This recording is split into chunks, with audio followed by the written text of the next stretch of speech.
Hey, ALANNIS, do you like my Michael Myers mask? 'Tis no Michael Myers, but 'tis a fine scorpion, English. Don't offend!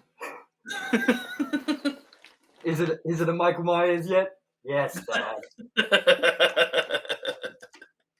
We're continuing our Halloween Ranked and Reviewed series with Halloween, The Curse of Michael Myers.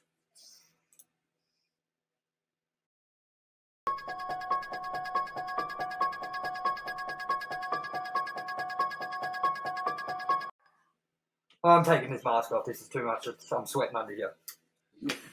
Hello, everyone, and welcome to Ranked and Reviewed.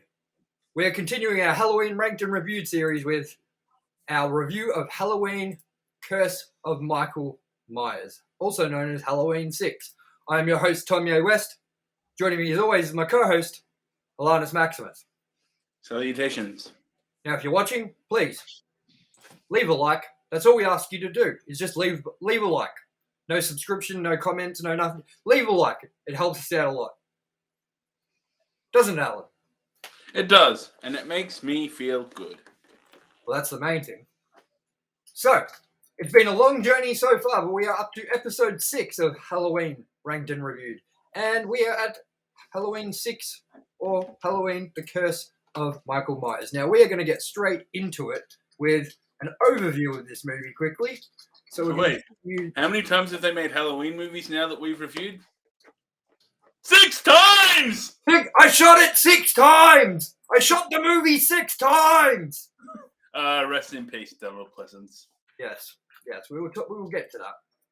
Just let me pull up the information about this goddamn movie. I can't find it anywhere because you type in Halloween 6 and it's like, nah.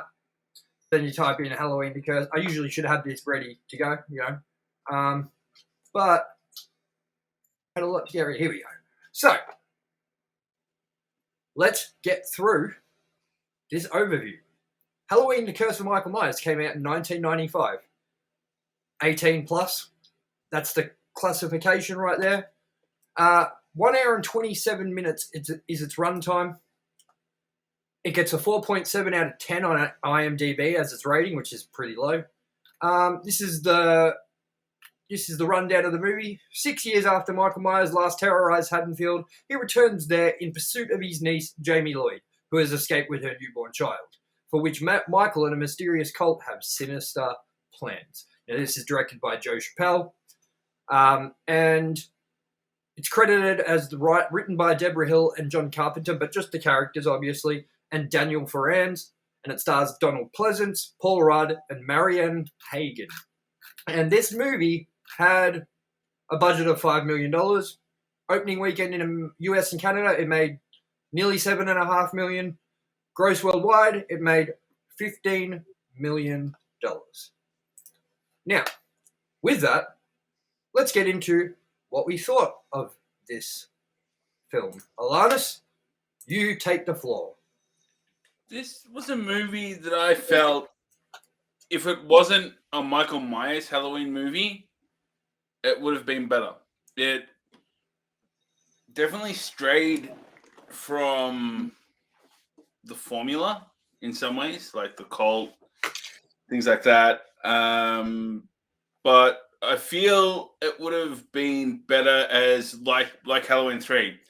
A Halloween movie or a horror movie that wasn't Halloween. Like if you remove Michael Myers, have weird cult, evil being, I think it would have sat with me a bit better. It was a solid horror, but it was a bit weird for a Halloween.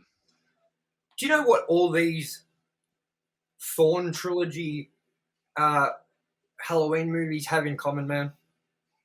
What do they have? The problem that they have, which is the studio executives that are behind those 3 movies, being the Weinstein Company. I don't know if you knew that they were Dimension Films at the time. I did not. Yes, so the Weinstein Company branched off and made Dimension Films, so they were responsible for Scream, Halloween in the 90s, Scary Movie, all those Dimension films, even into the 2000s with Halloween Resurrection and terrible movies like that. They even were responsible for the Rob Zombie movies as well. Like I think they held the rights from 4 till like after Halloween 2 from Rob Zombie. So apparently they had a lot of meddling in this movie. They forced a lot of script changes, and I want to start off another quick thought with how I'm going to start my thoughts is John Carpenter said about this movie, before you start shooting, you need the script. You need a good script before you shoot anything for a movie. And that wasn't the case with this movie. This movie had, I think, 10 rewrites or more, had multiple scripts go around. It was originally titled Halloween 666, which is terrible. And it just had a lot of changing to the point that they changed so much in reshoots that when the cast went and watched the premiere of it and stuff, they were like, what movie is this? Because half of them didn't even know that those reshoots had happened. So, I mean, also, what I wanted to get your thoughts on was what you thought about the change up of who was playing Jamie Lloyd, and how that was handled. It was interesting. I think that they made the right choice in it, making her a little older. I think it would have. I don't know. I think another movie where there is a little kid. Well, it might have held the same formula. I like that they aged it a little bit. They didn't do another direct continuation. They gave it a bit of a distance to breathe, which also the amount of aging Donald Pleasance did in between the movies, it wouldn't have looked right having him look that old and have it a direct continuation, I don't think. So in some ways, for continuity, I think it had to happen that way. Well, it's not kind of the truth, because Danielle Harris, who played Jamie Lloyd in the previous installments, wanted to come back as Danielle Harris. They actually wanted her to come back. They didn't actually originally try to cast her to come back as the role. They had put her photo and a description of what they're looking for this character for Halloween in a monthly or weekly magazine that went around to agents and actresses and actors, and they got to see what roles were going around at the time and what people were casting for. And Danielle Harris saw her own picture and them saying, we're looking for someone that looks like Danielle Harris or whatever that can take over the role, but we need someone who's 18 because they can pay them, they can work them more, they can pay them differently, it all works differently. There isn't as much to worry about. And at the time, Danielle Harris was 17. So at the time, she decided, look, I'll go get emancipated to be an adult if you're going to promise me this role. So she went through all the court battles, all the details of getting emancipated. She got emancipated, and then the money that they were going to offer her for the role wouldn't even cover the costs of the court that she went through to get emancipated. So she was like, I demand more money. And they were like, well, she said she distinctly remembers having someone on the phone a woman say, well, you get killed off very early on in this movie, and we refuse to pay you any more money.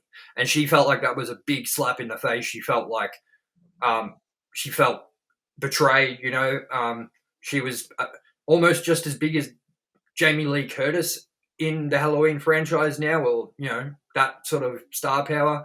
And she just didn't feel like she was given the right opportunity from the Weinstein Company. So that just collapsed.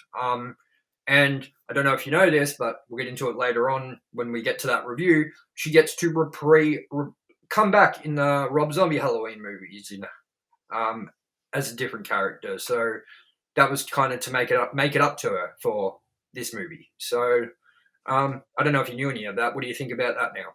I did not know that. That's interesting. Yeah, and apparently she died differently. The way she died in this movie, apparently it was she died off camera, I think, and then they decided to go back and reshoot it and have her get impaled on that farm machine or whatever that Michael Myers impales her on. But yeah, there was a lot of things about this movie, including the fact that I'm just going to bring up a note as well. Quentin Tarantino was originally asked to direct this movie. Quentin, I'm going to say that again. Quentin Tarantino was asked to direct Halloween 6. That would have been interesting. Man, this guy came straight out of Pulp Fiction going into fucking Michael Myers. I don't think so. You know what I mean? So, Would have been a very different movie. it would have. Now, the other thing I have to ask you about is, what do you think of Paul Rudd's stiff as fuck performance in this movie? As far as B grade horror goes, I'll let it slide because it's very B grade, and it's weird though because Paul Rudd he's not terrible in his later roles, and even around then he wasn't terrible, but in this, Well, this was terrible. This is his first movie, yeah? And during this movie, he got the call to audition for Clueless. So he went and did Clueless at the same time as filming this. And this came out, I think, after Clueless. So this was technically his first film. I'm going to double check that and make sure. But I'm pretty sure that, yeah, that came out, this came out after Clueless. And so everyone was introduced to him with Clueless, and then he kind of followed it up with this. So, like, yes. So in 1995, his first debut movie was Clueless. And then in 1995, later that year, it was Halloween, The Curse of Michael Myers, even though shooting was happening at the same time. So that's another interesting fact to know. And he was great in the movie Clueless. So it just goes to show that it's all about the direction, the script, and what you can do with that actor at the time, you know, because obviously they just couldn't get the performance that everyone would have liked out of Paul Rudd, knowing what sort of star power he was actually going to hold and have in the future, you know. So It feels like Johnny Depp in the first Nightmare on Elm Street. Like his performance is not stellar, and that's also his first role, I believe. It is. It's interesting, man, that with all the slasher movies that had happened by this point, you know, I mean, Scream was coming next year, 1996. After this, wow, they're so distant in quality. Like this is a very early '90s movie in tone, and Scream is so before its time. I think it feels like it is. And that's what I mean is this was kind of where slashers had kind of fallen into a low point where they weren't making the kind of money they had seen previously. They weren't as successful at the box office at all. People had not as much interest, like people like Michael fucking Myers and Jason Voorhees, like no one cared anymore. They kind of all outstayed their welcome a little bit, you know? And Scream was actually what revived the slasher genre in the mid-90s and gave us the hope of seeing more Friday the 13th and the hope of seeing more Halloween movies in the future, you know? So Scream did a lot, because if Scream didn't do something, I would bank on us not having another Halloween movie for many, many more years than what we had to wait in between this one and H2O. So I don't know. It's interesting because, yeah, this movie just feels so cheap. You know what I mean? So, I mean, going back to it, I'm going to have a quick look at what Scream's box office budget was, and have a look at kind of the differences to see what, you know. Okay, so that's what I mean. Like, you're looking at Halloween 5, which had a budget, Halloween 6, which had a budget of, you know, $5 million, rough estimated. And then you've got a movie like Scream, which was a year later by the same company, that had $14 million budget estimated, and it grossed $173 million worldwide. So you can really see the difference in the money put in there. Definitely. And I mean, this isn't a review about Scream, but for anyone interested, when they sent the dailies off the first week of shooting, which is what they shot with Drew Barrymore, to the Weinstein, they were really not impressed. They were going to shut down the movie. They were like, we don't believe in this movie whatsoever. Because when you get sent dailies from filmmakers, there's no editing, there's no sound. It's literally like, light, camera, action, sound, rolling, speed, whatever, you know what I mean? Action. And then it's like, blah, like all the noises and stuff, but nothing there, all the mistakes being shown, all the shit that shouldn't be shown. And Weinstein Company had no belief in it. Till the editor of the film was like, I'm just going to cut these dailies together quickly and show them what we're going for and use just stock music or whatever I can and send that through and saved Scream's whole life because they were like, whoa, fuck, well, this movie is way better than we thought it was going to be, And there was never even like that sort of commitment behind Halloween, The Curse of Michael Myers. It wasn't even like it started out rough and they were like, oh, we believe in this. It was literally just a rough time for everybody involved, except for maybe the cast during it. It's interesting though that the choices they made with the Thorn, cult, the tattoo, the Man in Black. They all had an answer for all these things. Like, how do you think they tackled all this stuff? It was interesting. Some of it was, as far as horror goes, legitimately pretty creepy and well done. Like some of the cult people and the people in the cells and that in the end. But it as I said at the start, it wasn't Halloween. It didn't fit in this movie. It would fit in another horror movie, and I think it would have sat nicer with me. The cult, for as far as Michael Myers goes, it's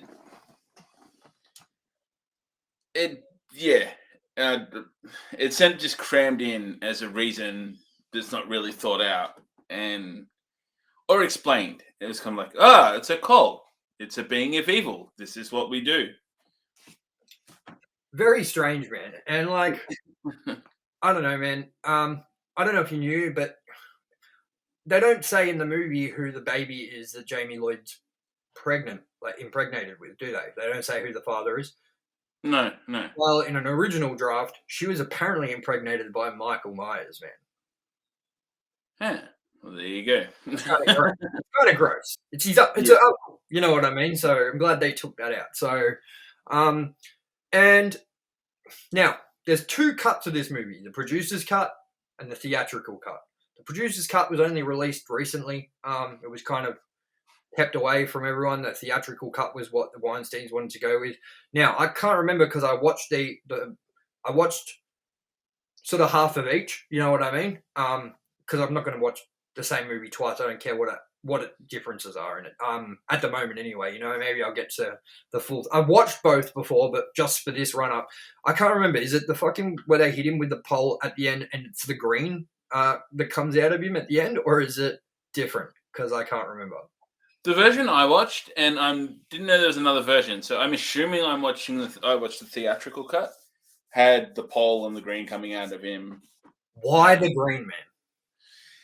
It felt like they were trying to create something like Jason Voorhees, exactly. Make him supernatural rather than just which they didn't need to do. I didn't like it. And what did you think of Donald Pleasance's performance in this? It's scary how much he aged. You can tell he was going through some shit, and he'd clearly had heart problems and things like that. The way he talked, the way he looked, he looks like he had aged a lot more than he had. 4 years, 5 years in between the movies. Yeah, something like that. He looks like he'd aged a good 10 years. It's kind of scary. Yeah, it's weird, eh? But that's what happens, man. I mean, I've seen it happen to people I know, so it's just a sad reality of life that we all have to go at some point. Yeah, it's sad when you see someone kind of in their last hurrah and you don't know it's their last hurrah until it is. You know what I mean? So, yeah. But death is always sad, so let's not dwell on that too much. This movie's full of death, so let's talk about the good deaths. Pretend death. Yeah. So, I mean, what did you think of like the body count in this? What did you think of the killings? Like, I think the kills were some of my favorites because I like that B grade, like the dude's head exploding, like the dad. Jamie herself getting impaled. Probably would have liked a little bit more of a graphic element when I got it turned on, but I think there were some nice kills in this.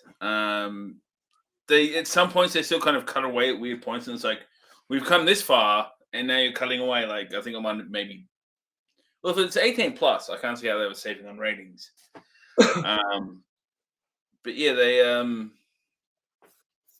I think as far as that goes, the gruesome kind of kills and some of the kills, the creative kind of ways, the way that this acted out, I think probably one of the better parts of this movie, and some of the better ones in the entire franchise, at least to this point.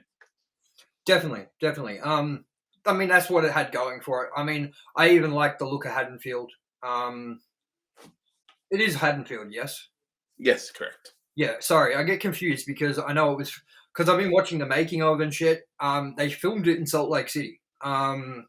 So I keep getting confused if that's the actual setting or where they filmed it. Just because I remember a panning shot and then it says like Salt Lake City. Is it set at all in Salt Lake City? I don't think so. Is it? It's just Haddonfield. Not that I noticed. I think it is mainly Haddonfield. So I don't know if it went through the same thing, which is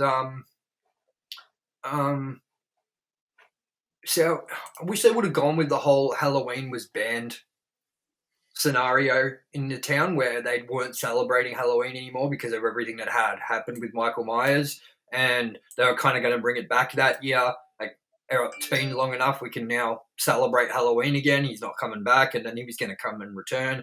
I think that would have been a cooler prospect for this movie. What do you think about that? I think so as well. Yeah. Definitely. And I would have definitely liked to see Danielle Harris back. And I don't know, just have more connection to the first two installments in the movie, in the series, rather than the third and the fourth and the fifth. Sorry. So, I mean, yeah. Is there anything else that you liked or didn't like that you want to bring up? The mask. I didn't mind the mask in this one. Yeah, it's not the worst mask in this one, So yeah, and they aged it nicely as well. It was a nicer looking mask than the last few entries, I think. I agree, and especially number 5, and the pink mask in number 4, But I still think that number 1 and number 2, that is where they rank the highest. You know what I mean? And also, how do you think about what do you think about the performance of Michael Myers himself this time around? Pretty reasonable. I think a lot better than 5. I think he was actually a better performance here. Yeah, I think I'll put it around the mid-range. Not the best, not the worst, but better than some. Cool. Well, yeah, no, I have not much more to say about this movie except that I think it has some okay choices made. I definitely don't think it's a great Halloween movie. I definitely wouldn't say it's perfect at one bit at all. And I'm very happy to be leaving this Thorn trilogy part of the Halloween series behind us now with future installments of our reviews. Are you feeling the same way now? You've kind of gotten over this story plot and want to see something fresh? Definitely. Oh, wait, here we go. Head explosion. Do it. Do it. Do it. I swear I didn't take this long when I watched it. There we go. There we go. A way cooler looking Michael Myers. Hey! Hey! Cool. With that, let's get into our trivia part of the show. Now, this is where we go into some interesting facts about the movie, even though I've told you a few interesting things that I know about the movie already. Let's read some other ones. The producers of the movie wanted Brian Andrews to reprise his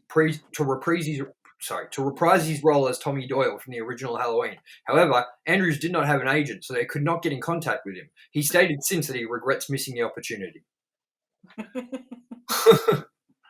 That serves you right for not putting your fucking name in the phone book, bro. Most of the too busy snorting crack. Being like, one day back in the day, I was Tommy Doyle in Halloween, and there's all these chicks being like, "Yeah, sure you were," or whatever. You know what I mean? I swear this cocaine, once it's gone, you get me more.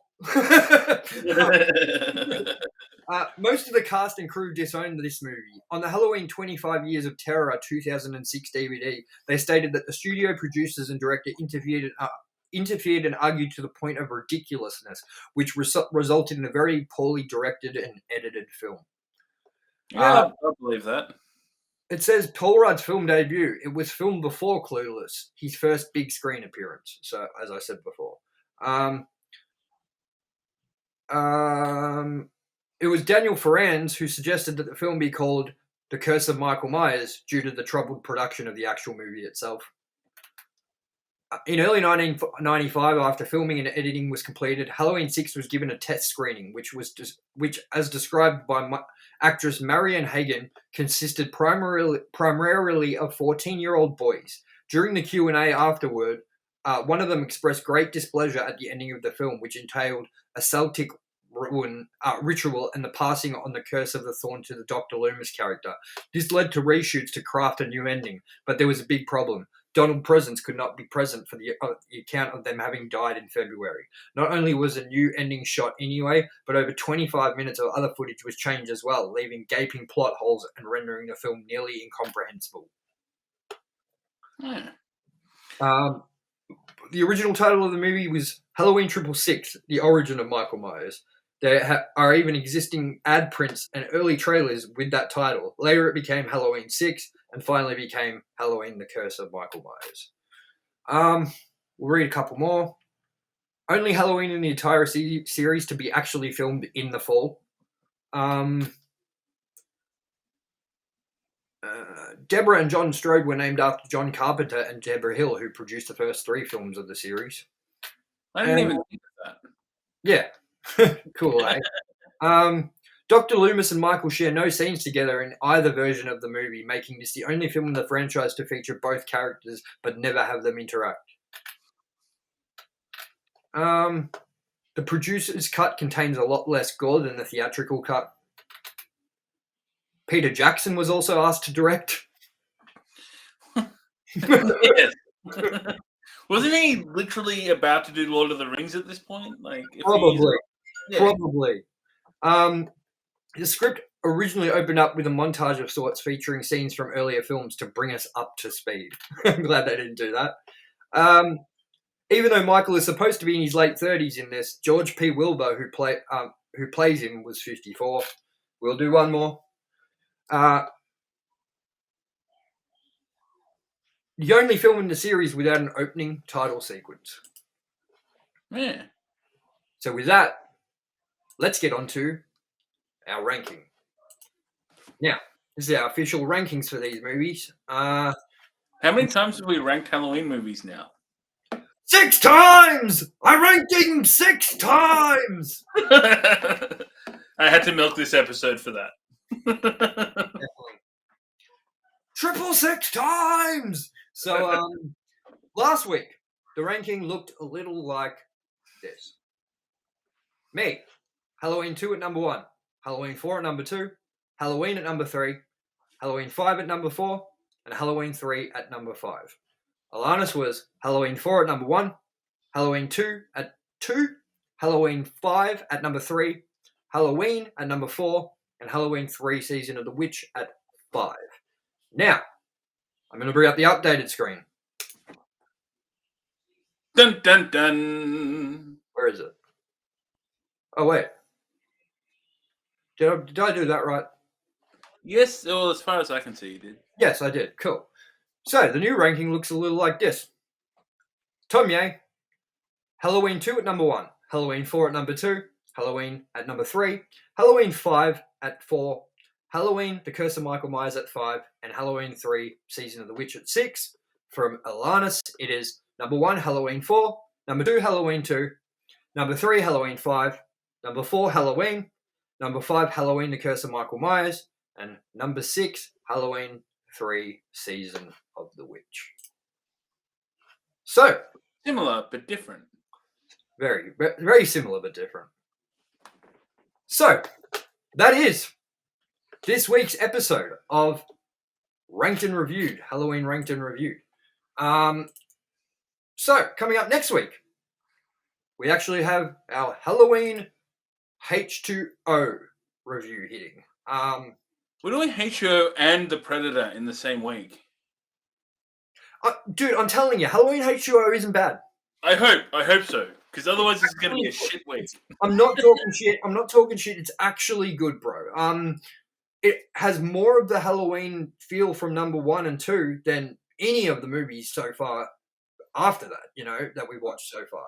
So I'm telling you, you got to give Halloween H2O a fair go, because if you haven't seen it in a while, you may have different memories of it. I remember sitting there thinking it wasn't very good either for a while until I rewatched it, and I was like, this movie is actually pretty good, Like Jamie Lee Curtis had a lot into it, her hand into it. She's like a producer on it, The cast was really good. Michael Myers has these moments of looking shit, but looks good pretty much the whole movie.